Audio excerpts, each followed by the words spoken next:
Audio log, personal record, September 9th, 2017, South Texas. Daniel Harper, British national. I'm recording this because my accent keeps giving me away. That sounds stupid, but you'll understand in a minute. My name is Daniel Harper. I'm from London, England. Moved to the States in 2014 on a work visa. In 2017, I was living in Texas, selling pest control contracts door to door. Termites, roaches, fire ants. The things Texans take seriously. I'd learned to slow my vowels, soften the T's, smile through the jokes about tea and the Queen. Most days the accent helped. People remembered me, trusted me. That night, it almost killed me. It was late summer, still light out, but the sun was low and angry, throwing everything into long shadows. I was finishing my route in the quiet neighbourhood just outside town. New development, big houses, wide streets.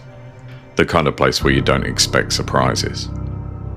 I'd already skipped 2 houses because they had gates, high fences. One had a painted sign, wired bars that read, "No soliciting, no exceptions."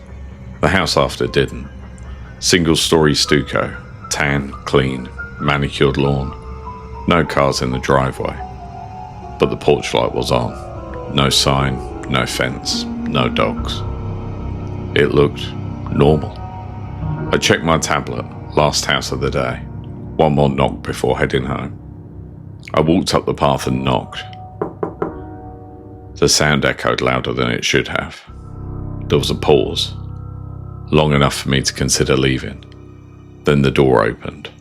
Slow, controlled, like the person on the other side had practiced it. The man who answered was calm in a way that made my stomach tighten. Mid-40s, well-dressed. Button-up shirt, tucked in perfectly.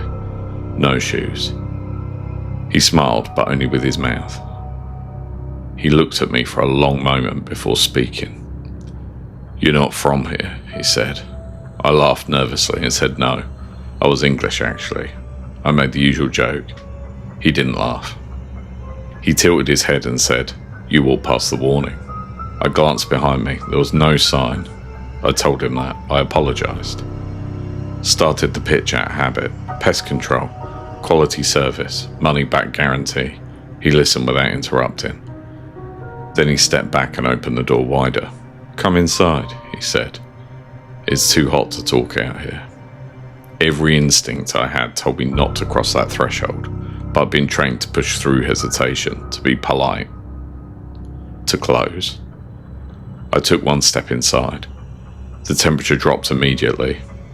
Not air conditioning, something colder. The house smelled wrong.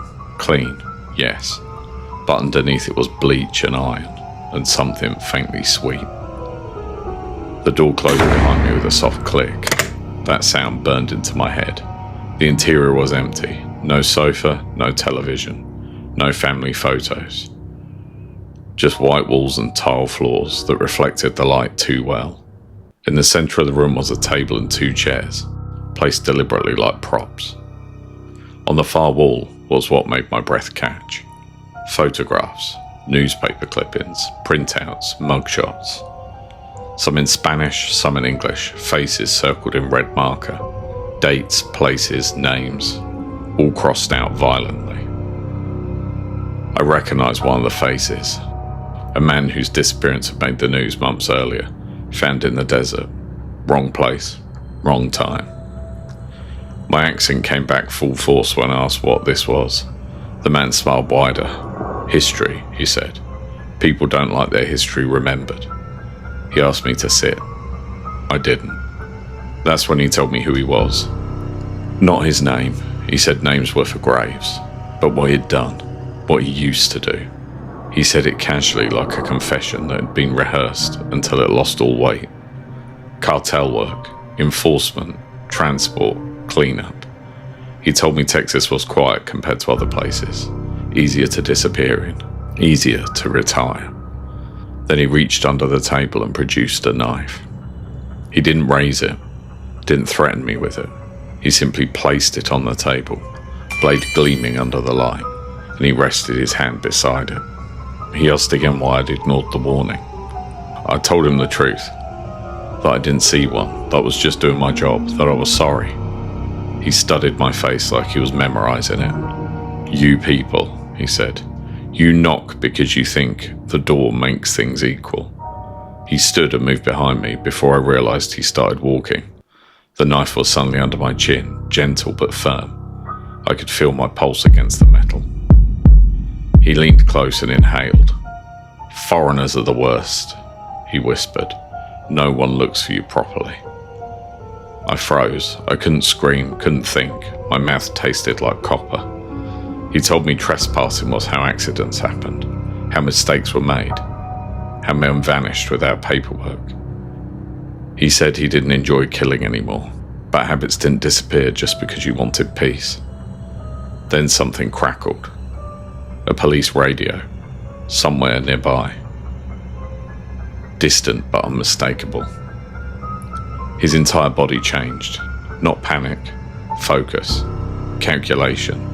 He stepped away from me instantly and slid the knife back onto the table like it had never been there. He walked me to the door, opened it, smiled again. Before I stepped out, he leaned in close and said, "If you knock on the wrong door again, your accent won't save you." Then he shut it. I stood there shaken until my legs worked again. I don't remember getting to my car. I remember vomiting in the gutter. I remember driving until my hands cramped around the wheel. I quit the job the next morning, packed my flat that week, moved cities, still stayed in Texas, but I never knocked on another door. So if you're listening to this, understand me. A door is not an invitation. A tidy house is not safety. And just because a place looks quiet doesn't mean it is. Some parts of the world, knocking is how you introduce yourself. In others, it's how you volunteer to disappear. I thought leaving the job would be enough. I thought distance would shrink it. That if I changed cities, changed routines, changed accents back to sound softer and safer, the memory would dull. It didn't. For months after, every knock on my door felt like a countdown. Maintenance, neighbours, packages I didn't remember ordering.